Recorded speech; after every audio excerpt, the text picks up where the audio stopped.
Olá, o podcast dessa semana tem uma conversa muito interessante. Vou antecipar, nós vamos conversar com um executivo que é o presidente da Cezan. E eu falei já o nome dele, não falei o nome, mas já falei quem é, porque ele chama-se Munir Abud. E você vai, poxa, Munir Abud tem até um nome de uma rua aqui em Guarapari com esse nome, porque ele é de Guarapari mesmo. Munir, chega mais aqui, vamos bater esse papo, fica à vontade aqui, vamos sentar. E quando eu falo essa questão aí do Munir Abud, porque você é de Guarapari, está aparecendo ele aqui já lá no dia a dia dele na Cezan. Agora, Munir, antes de, já que eu já fiz essa provocação, né, falei que tem até uma rua com o seu nome, por que tem o nome de Munir Abud, essa avenida, que é uma avenida importante aqui na Praia do Morro? Olá, Ricardo, obrigado pela oportunidade. A Avenida Munir Abud, ela leva o nome do meu tio, que faleceu pouco antes do meu nascimento. A minha família, ela veio para Guarapari no momento em que Guarapari, a cidade, estava em formação, e o meu tio era uma pessoa querida na cidade. Ele acabou sofrendo um trágico acidente de carro e eu acabei herdando o nome dele no meu nascimento, em ato contínuo ao acidente que levou sua vida. E aí ficou registrado, hein? Isso é uma prova cabal que você é de Guarapari mesmo. Tem até o nome da pessoa aqui numa rua. Mas antes de a gente começar a conversar, Munir é advogado, é pós-graduado em Direito Administrativo, mestre em Direitos, Garantias Fundamentais. Carreira é marcada por uma atuação em posições de liderança, gestão pública, destacando-se com promoção de direitos fundamentais e um desenvolvimento de políticas públicas no Espírito Santo. Já atuou como diretor-presidente do Banco de Desenvolvimento do Espírito Santo, que é o BANDES, sendo responsável pela primeira operação do Fundo Soberano Capixaba. Foi também diretor-geral da Agência de Regulação de Serviços Públicos do Espírito Santo, procurador-geral de Anchieta, e hoje é presidente da Companhia Espírito Santense de Saneamento, a Cezan, conduzido o maior programa de PPPs da história do Estado. Munir, você é advogado, eu sempre te conheci aqui como advogado, inclusive sempre estivemos juntos aí nas questões até eleitorais, você tem uma especialidade nisso. De repente você foi guiado a um cargo de executivo, foi quando você entrou no BANDES. Aí surgiu aquela questão assim, mas o Munir é um advogado, ele vai ser executivo do BANDES, e foi um sucesso lá. Como é que foi essa transformação? Foi uma transformação ou você já tinha essa veia de executivo que você vem desenvolvendo tão bem à frente do BANDES e agora à frente da Cezan? Ô, Ricardo, a gestão pública ela é marcada hoje de maneira muito enérgica por procedimentos normativos, por uma legislação que impõe a necessidade de que, para que o gestor público possa realizar, antes de tudo é importante conhecer as leis, conhecer os caminhos para poder concretizar, para que o sonho saia do papel e se transforme em realidade. Eu tive uma experiência muito nova quando comecei a minha vida na advocacia, sendo procurador-geral do município de Anchieta, e ali eu consegui conhecer a fundo como funciona a legislação pública, como que nós podemos transformar em realidade os projetos. Para tirar projeto do papel no poder público, não basta a vontade do gestor, e é importante que a gente diga isso. É preciso um longo procedimento administrativo para chegar na contratação. E por ter me qualificado nessa área, quando assumi os cargos de gestão pública que tive a oportunidade de fazer em minha vida, eu acabei encontrando uma facilidade muito grande em realização. Foi no Banco de Desenvolvimento, por exemplo, que nós estruturamos a primeira operação do Fundo Soberano Capixaba, no Banco de Desenvolvimento. E lá tivemos a oportunidade de estruturar um grande programa de PPPs hoje de cidades inteligentes, hoje com quase 30 cidades aderindo a ele, será um grande programa de PPPs pelo estado afora. Vindo para a Cezan é um órgão que necessita de se licitar de maneira efervescente, há uma necessidade de que projetos saiam do papel no dia a dia, então ser advogado acabou sendo um atalho para que pudéssemos transformar o que é papel em realidade. A capacidade de execução no poder público, ela necessita de que você percorra um caminho longo, e esse caminho longo ele é repleto de normas que devem ser ultrapassadas de maneira proba e saudável e, por que não, eficiente. Agora você falou a palavra-chave, eficiente, porque já se espera da gestão pública ineficiência. Isso aí é um mal no Brasil, que o Espírito Santo está passando por cima disso, graças a Deus, é um estado diferente. Quando você falou eficiência, é justamente isso que se percebeu na sua gestão. Dentro de um órgão público, o banco é um órgão público, a Cezan apesar de ser uma autarquia, se não me engano, estatal. É uma estatal, né? Mas é diferente. Você imprimiu uma cara de gestão de executivo particular, de business particular, porque o BANDES, você sentou na cadeira, o BANDES, acendeu. Você foi para a CESAM, tuf, acendeu. Então, quer dizer, que isso é possível. Você não é porque é um órgão público que tem esse monte de regulamento e regulação, que ele precisa ser ineficiente ou lento ou não desenvolvimentista. Os novos tempos, Sr. Ricardo, trouxeram a necessidade de uma máquina pública eficiente. Tempos de rede social, de WhatsApp, Instagram, de comunicação em tempo real, fizeram com que a cobrança em cima do gestor público também fosse elevada a este patamar.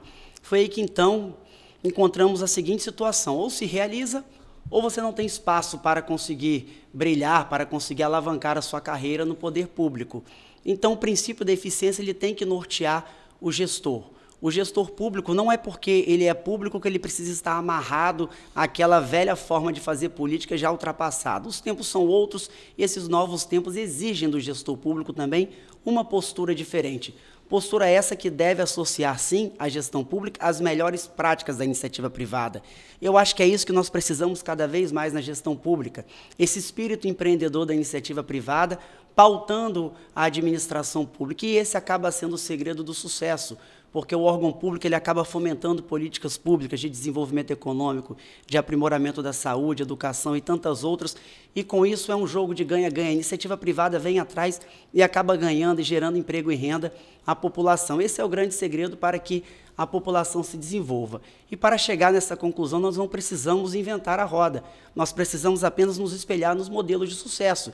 E nós temos modelos de sucesso mundo afora, em que a administração pública gerida com o espírito de iniciativa privada tem dado certo e a eficiência tem se mostrado a palavra-chave fundamental para conseguir alcançar grandes feitos na administração pública. Você está falando como referência, né? Que a gente vai buscar referência em algum lugar. A CESAM já é referência para outros locais, para outros lugares, porque é uma estatal. O Estado aporta recursos dentro da CESAM ou a CESAM se financia com todos esses investimentos que estão sendo feitos? Vamos lá. A CESAM é uma estatal, porém de capital fechado. Ela tem uma pequena parcela de capital privado, a sua grande maioria é capital público.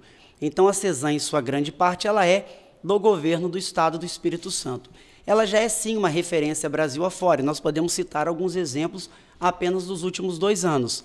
Nós vamos agora realizar a maior licitação da história do Estado do Espírito Santo. Serão 7 bilhões de reais num grande contrato de parceria com a iniciativa privada, que o objetivo é atingir a universalização do saneamento básico para a população capixaba, gerando emprego, renda e transformando a vida das pessoas.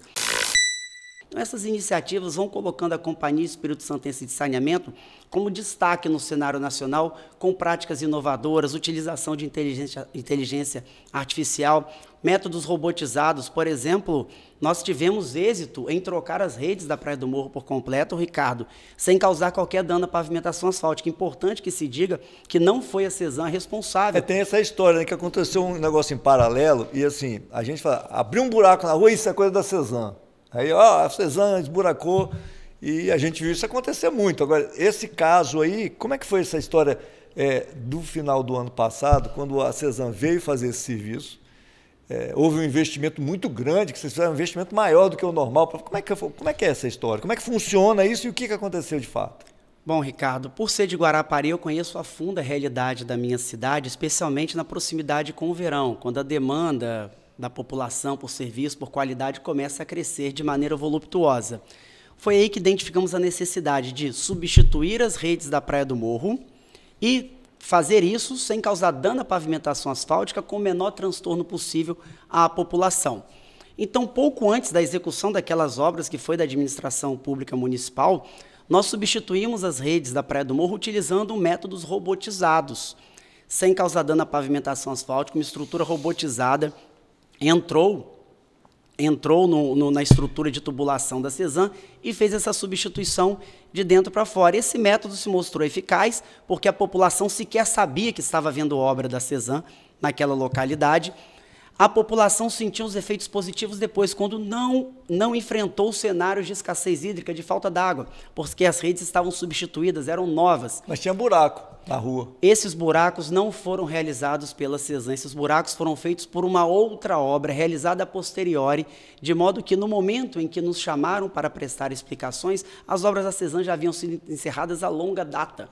E os feitos dessa obra já produziam resultados positivos à população. Então é importante esclarecer que esse tipo de modernização da gestão pública acaba refletindo em melhorias para a população e a utilização de robôs, de inteligência artificial, acabou se mostrando exitoso no enfrentamento da crise de abastecimento de Guarapari, especialmente no último verão. Que Guarapari, a gente sabe que é um dos locais que tem a maior fragilidade hídrica do estado. Eu não sei se tem outro, eu sempre ouvi falar isso. E o que isso quer dizer? Quer dizer assim, a gente tem pouco rio aqui. Praticamente Guarapari tem 2 rios que chegam aqui, é o Rio Jabuti, o Rio Una, que nem chega a ser rio, na verdade, é um esgotamento que tem daquela região ali, perto lá da Praia do Lé, e a água, inclusive, vem lá de Anchieta, né? E como é que a gente combate isso numa cidade que tem pouca água e que tem uma demanda que se multiplica por 100, por 10, no mínimo por 10, né? Que a gente tem aqui 1 milhão de pessoas durante um período. Tudo bem, é um período curto, mas é um período, né? E sempre era ruim. Chegava, faltou água em Guarapari, aí faltou isso, faltou aquilo. Como é que solucionou? Esse ano não teve falta d'água. Primeiro ponto, Ricardo, se nós temos um cenário de escassez hídrica, temos que combater os vazamentos recorrentes. É fundamental que tenhamos a consciência da necessidade de combater o desperdício. Então, o nosso primeiro trabalho em Guarapari foi iniciar um grande combate a vazamentos, a ligações irregulares, a ligações fraudulentas e conseguimos êxito nisso. O segundo passo é uma campanha educacional da população, para ter a consciência que no período de verão a população sofre um superlativo aumento e é necessário sim ligar um ponto de alerta para isso. Mas é óbvio que nós não podemos viver só disso, Guarapari precisa sim de novas fontes de abastecimento. Foi então que nós trouxemos uma tecnologia, Ricardo, importada da Europa, de estações de tratamento de águas modulares. Essas estações vêm em módulos de container, são instaladas com 1 ou 2 semanas no máximo e com capacidade para produzir água apta a combater a crise de abastecimento. Então, já teve isso esse verão em Guarapari? Tivemos essas estações de tratamento de água aqui funcionando em Guarapari, uma tecnologia europeia pouco utilizada, inclusive, no país por conta do seu alto custo, mas graças à solidez fiscal do governo do Estado do Espírito Santo, a capacidade de investimento da CESAM, nós podemos trazer para Guarapari o que tem de melhor em tecnologia de saneamento básico. Então, trouxemos a estação de tratamento de água modular. E nós não podemos parar por aí, o saneamento básico é uma demanda crescente. Temos sim que buscar novas fontes de captação de recurso hídrico. Foi então que nós começamos a idealizar, e muito em breve sairá do papel também, a maior indústria de dessalinização do país, que vai ser entre Guarapari e Vila Velha, exatamente objetivando combater esse período de escassez hídrica, exatamente para que possamos enfrentar períodos de escassez de água de nossos rios. E com isso vamos construir, para atender Guarapari e Vila Velha, a maior indústria de dessalinização do Brasil. Isso não vai aumentar o valor da conta de água no final do mês, não? Isso não vai aumentar o valor de água, Ricardo. Nós vamos manter a parametrização das nossas tarifas como ela é hoje. Isso vai melhorar a qualidade do abastecimento de água em Guarapari. Nós sabemos da importância de Guarapari para o turismo, para a imagem do Estado do Espírito Santo. O governador Renato Casagrande olha com muito carinho essa cidade, foi exatamente por isso que ele pediu que dessemos prioridade ao combate desses problemas crônicos na cidade. O mais especial deles, é claro, eram os problemas de escassez hídrica no verão. Agora, Mamuni, e o esgoto? Porque eu sempre frequentei Guarapari desde criança, mas vim para cá no final da década de 80, e eu olhava para Guarapari e falava assim, poxa vida, Guarapari é uma cidade que vive do mar, mas isso aqui vai acabar tudo poluído aqui, porque o esgoto tinha a vala da malária, que era um inferno, a vala da malária, aí chegava ali no canal, aquele cheiro ruim, coisa e tal. Hoje, Guarapari mudou bastante em relação a isso e a CESAM também, a partir de um determinado momento, a população passou a pagar pelo esgoto também, que era uma coisa que, o esgoto, peraí, não é comigo, você vai lá dar descarga, acho que resolveu o problema ali. Como é que está a situação do saneamento, aí no caso de esgoto, para Guarapari, que, graças a Deus, é uma cidade que conseguiu segurar as barras, né, porque a gente já consegue tratar boa parte. Como é que a gente pode ver Guarapari daqui para frente em relação a esgoto sanitário e ao tratamento disso para não poluição das praias? Nos últimos 2 anos, nós conseguimos um feito importantíssimo aqui em Guarapari. Nós inauguramos a estação de tratamento de esgoto de Meiaípe, que tem como objetivo tratar o esgotamento sanitário da região de Nova Guarapari, Meiaípe e os bairros ao redor. Porque ali tinha só uma estaçãozinha que, na verdade... Não tinha condição de atender a demanda. Não atendia, já não poluía atendia. O rio, já ia para a praia de Meiaípe ali. Exatamente, mas hoje nós temos uma estação moderna e mais, com uma capacidade apta a suportar todo o crescimento da região pelos próximos 30 anos. Opa. Então estruturamos uma estação de tratamento de esgoto em Meiaípe para atender aquela localidade e isso mostrou-se fundamental para que no verão nós pudéssemos combater vazamentos em nossas praias.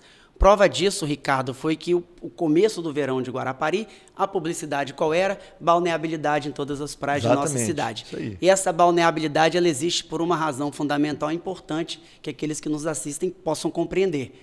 Essa balneabilidade existe porque não há esgoto sendo despejado em nossas praias. O dia que isso acontecer, a balneabilidade vai estar violada. Tem algum outro município que tem o volume de esgoto tratado no Espírito Santo como Guarapari? Ou tem mais municípios que estão com tratamento em nível percentual alto também, assim? Não, nós temos alguns municípios, inclusive mais avançados que Guarapari, como é o caso da nossa capital Vitória, mas Guarapari vai estar contemplada nesse bloco dessa grande PPP que será realizado no dia 17 de junho. E com isso nós vamos conseguir contratar a universalização do saneamento básico de Guarapari. O que eu quero dizer com isso? Que a parte norte de Guarapari toda, por completo, receberá investimentos, especialmente na região de Santa Mônica, onde há um grande projeto de esgotamento sanitário para ela, por completo vai receber o tratamento adequado do esgoto. Nós vamos transformar Guarapari num case de sucesso nacional de universalização de saneamento básico. E é claro, Ricardo, é importante que se diga, nós sabemos que ainda não atingimos a perfeição do serviço público. Nós sabemos que é necessário investir e aprimorar. O que eu posso dizer à população é que nos próximos 2 anos vamos nos empenhar para que os problemas de saneamento básico em Guarapari possam ter o fim, possam estar resolvidos ao fim do mandato do nosso governador Renato Casagrande. Agora, muito se fala, e num determinado momento se falou na questão de água, não na época esgoto, porque praticamente não se dava atenção a isso, na questão da estatização desse serviço. Se você está falando em licitação, na Bolsa de Valores, ou seja, esses serviços que a CESAM faz, eles vão passar para a mão da iniciativa privada? É isso? A iniciativa privada vai operar o sistema ou ela vai implantar o sistema? O que está dentro desse pacote que vai acontecer no dia 17 na Bolsa de Valores? A iniciativa privada ela vai gerir todo o sistema de esgotamento sanitário de Guarapari. O serviço está sendo delegado para a iniciativa privada. E por uma razão muito simples, Ricardo, nós acreditamos que é fundamental aliar a experiência dos empregados públicos da CESAM, que conhecem o sistema de Guarapari, mas é fundamental trazer a eficiência do parceiro privado para o jogo, trazer o capital, o poder de investimento do parceiro privado, porque no final do dia a população não precisa saber e não quer saber se é público ou privado. Ela quer um serviço de qualidade na sua porta. E nós identificamos que a melhor forma para atingir este fim é atraindo parcerias com a iniciativa privada, parceiros que querem injetar dinheiro em Guarapari, que querem gerar emprego, querem gerar renda na nossa cidade, querem transformar essa realidade local e com isso, é claro, eles vão acabar operando o sistema, vão operar as nossas estações de tratamento de esgoto, vão operar as nossas redes como um todo. É uma parceria que se mostra exitosa, aliando o que tem de melhor no público com o privado. Com isso, essa é a fórmula que o Estado do Espírito Santo, com tranquilidade, pode dizer ao Brasil que o nosso Estado será, se não o primeiro, um dos primeiros a atingir a universalização do saneamento básico, tendo Guarapari como uma das cidades de destaque disso. Mas aí, no final do mês, na hora que o contribuinte, não um contribuinte, o usuário, porque é um serviço, né, ele vai receber 2 contas, vai receber uma conta de esgoto, uma conta de água, ou vem tudo junto com a CESAM repassa para outra empresa? Como é que vai funcionar isso aí? Para o contribuinte não vai mudar nada, não vai haver aumento de tarifa, não vai mudar absolutamente nada. O que vai mudar é que ele vai ter um serviço mais eficiente, mais célere, mais investimentos na porta da sua casa, vai ver a sua cidade se desenvolvendo com geração de emprego e de renda. Não vai mudar absolutamente nada. Você vai continuar pagando a sua conta de água, que junto vem a despesa de esgoto e a CESAM é uma conta só, a CESAM faz um repasse só. lá. Então, a CESAM vai Exatamente. funcionar então como uma agência reguladora? É quase ou nós teremos uma agência reguladora? Nós ainda assim temos uma agência reguladora, que eu inclusive tive a honra de presidir também, mas essa agência reguladora, ela fiscaliza a CESAM, que assegura que os serviços sejam bem prestados. Então, no final do dia, é um jogo de ganha-ganha, que quem sai beneficiado é a população com os voluptuosos investimentos advindos da PPP. Ô Munir, você falou aí em fundo soberano, a gente passou por cima daquele período que você teve no Band, estamos falando já da CESAM. O Espírito Santo é diferente, né, cara? O que fez o Espírito Santo ser diferente desse? O que é fundo soberano? A gente não sabe, né?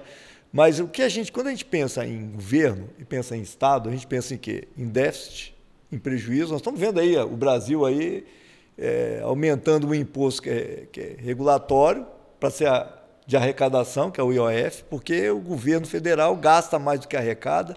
E aí você vai falar que o Espírito Santo tem um fundo soberano. O que é isso e por quê? Como é que se chegou nesse ponto? O Espírito Santo tem uma capacidade de gestão liderada pelo nosso governador Renato Casagrande, que se mostrou, desde a sua primeira vez que governou o Estado, capaz de colocar o Espírito Santo como exemplo de gestão fiscal. O Estado do Espírito Santo hoje tem a melhor gestão fiscal do país. Então, se há um lugar onde o tributo, o dinheiro do contribuinte é bem tratado, é reinvestido, esse lugar chama Espírito Santo.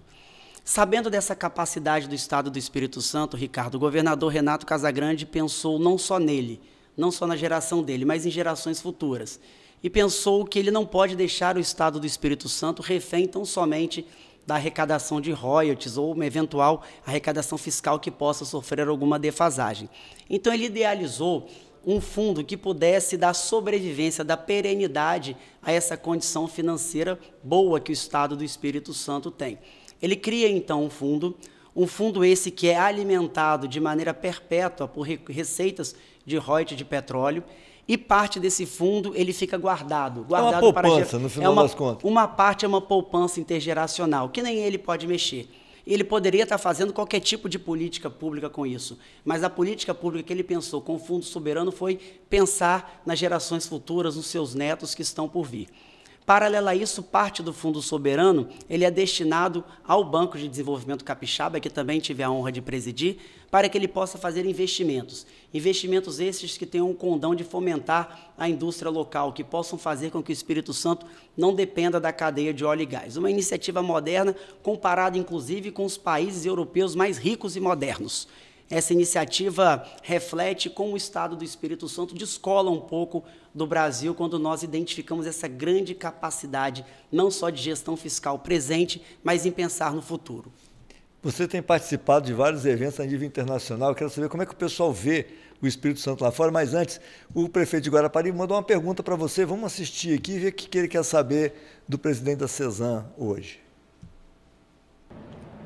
E aí, pessoal, cumprimentando todos os ouvintes do podcast, parabenizar pelo programa, muito bacana. E a pergunta hoje vai para o presidente da CESAM, Munir Abude, a respeito da água no Világio do Sol. Presidente, a gente sabe que o Világio do Sol sofre com abastecimento de água precário e muitos usam poço, uma água de péssima qualidade. E se você tiver uma previsão, qual é a previsão para estabelecer uma água de qualidade nessa região e puder responder isso para a gente, que é uma das prioridades da nossa cidade. Obrigado, pessoal. Tá aí, o prefeito fez a pergunta boa. E aquela região ali é uma região meio assim, meio sem dono, né? Você sabe que você é Vila Velha, você é Guarapari, a gente sabe, é Guarapari. Aqui não vem tomar da gente, não. Agora, tem que botar também a mão lá, né? Vamos esclarecer. Ricardo, prefeito Rodrigo, obrigado pela pergunta. Primeiro ponto, Ricardo, importante estabelecer alguns parâmetros aqui para respondermos essa pergunta. O primeiro deles é: o bairro Világio do Sol não pertence ao contrato de concessão da CESAM, ou seja, não estava no escopo do contrato de abastecimento da CESAM para Guarapari tratar esse bairro.